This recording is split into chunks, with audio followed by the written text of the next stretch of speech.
শেখ হাসিনাকে ফেরত না পাঠালে ভারতের সাথে সম্পর্ক ঠিক হবে না। সংস্কার বাস্তবায়ন করতে হবে, বিচার বাস্তবায়ন করতে হবে। জুলাই গণ অভ্যুত্থানের হাজারো মানুষের রক্তের মধ্য দিয়ে আজকের প্রধান বিচারপতিগণ বসেছেন।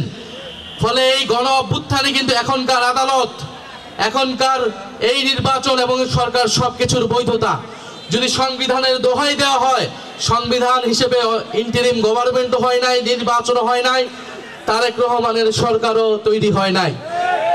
যদি পুরানো সংবিধানের কথা বলা হয় তাহলে ফ্যাসিস্ট হাসিনাকেই এখনকার প্রধানমন্ত্রী হিসেবে মেনে নিতে হবে। বর্তমান সরকার কি সেটা মেনে নিতে প্রস্তুত কিনা আমরা তার কাছে সেটা শুনতে চাই। ফলে অযথা জল ঘোলা করবেন না, সংস্কার বাস্তবায়ন করতে হবে, বিচার বাস্তবায়ন করতে হবে। ভারতের কাছে অবিলম্বে শেখ হাসিনাকে বাংলাদেশে ফেরত পাঠানোর জন্য দাবি জানাতে হবে। শেখ হাসিনাকে ফেরত না পাঠালে ভারতের সাথে সম্পর্ক ঠিক হবে না।